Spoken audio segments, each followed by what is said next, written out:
છોટાઉદેપુર લોકસભા બેઠક પર કોની જીત થશે? આપણે બધી ડિટેલ્સ જાણવાના છે અને કોને કેટલા મત મળ્યા છે એ પણ આપણે વાત કરવાના છે. નમસ્કાર મિત્રો, વિડીયોમાં તમારું સ્વાગત છે. સૌથી મોટા સમાચાર, હું છું તમારો દોસ્ત શૈલેષ ભીલ. મિત્રો, વાત કરવામાં આવે તો આપણે છોટાઉદેપુર લોકસભા બેઠક પર કોને કેટલા વોટ મળ્યા છે અને કોની જીત થશે એ આપણે જાણવાના છે. વિડીયો સ્ટાર્ટ કરતાં પહેલાં ચેનલ પર નવા હતા ચેનલને સબસ્ક્રાઈબ કરવાનું બિલકુલ ભૂલતા નહીં. આપણે ગુજરાતના અને ભારતના સૌથી મોટા સમાચાર આ ચેનલ પર પ્રોવાઈડ કરતા હોય છે. જ્યાં મિત્રો એકવાર આપણે ઉમેદવારના નામ જાણી લઈએ. ભારતીય જનતા પાર્ટીમાંથી જસુભાઈ રાઠવા છે અને કોંગ્રેસમાંથી છે સુખરામભાઈ રાઠવા. જ્યાં મિત્રો આપણે વાત કરવામાં આવે તો છોટાઉદેપુર લોકસભા એવી લોકસભા છે કે ઘણા બધા વર્ષો સુધી ભારતીય જનતા પાર્ટીનું શાસન રહ્યું છે, પરંતુ આ વખતે બાજી પલટાઈ શકે છે એમ છે. જ્યાં મિત્રો આપણે વાત કરી લઈએ કે ટોટલ મતદાન આપણને છોટાઉદેપુર લોકસભા પર 20 લાખ જેટલા ધરાવે છે અને ગઈકાલે કેટલા મળેલા છે, કોને કેટલા મળેલા છે, એકવાર આપણે મુદ્દા પર આવી જઈએ. જ્યાં મિત્રો એકવાર આપણે જાણી લઈએ કે ટોટલ મતદાન કેટલા મળેલા છે.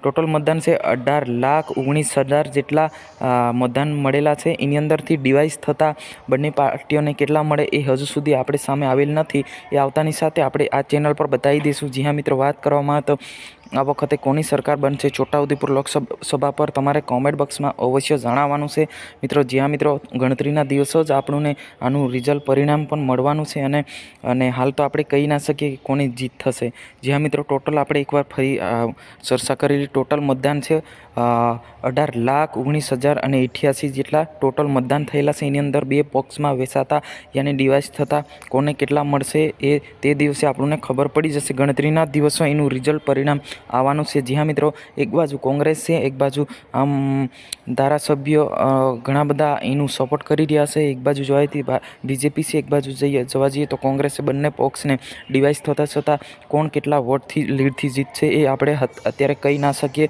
એનું પરિણામ આવતાની સાથે તમને તરત જ જાણકારી આપવામાં આવશે. જ્યાં મિત્રો વાત કરવામાં આવે તો હાલ જો આખા ગુજરાતમાં ચૂંટણીનો માહોલ ફેલાયેલો છે, યાની કે ગઈકાલે વોટિંગ થયું હોય ત્યારે ઘણા ગણતરીના દિવસો એમનું પરિણામ આવવાનું છે. જ્યાં મિત્રો તમને બધી જ ખબર પડી ગઈ હશે, હું આશા કરું છું. આ હતા આજના સમાચાર. આપણે મળીશું નેક્સ્ટ વિડીયોની અંદર. જય હિન્દ, જય ભારત.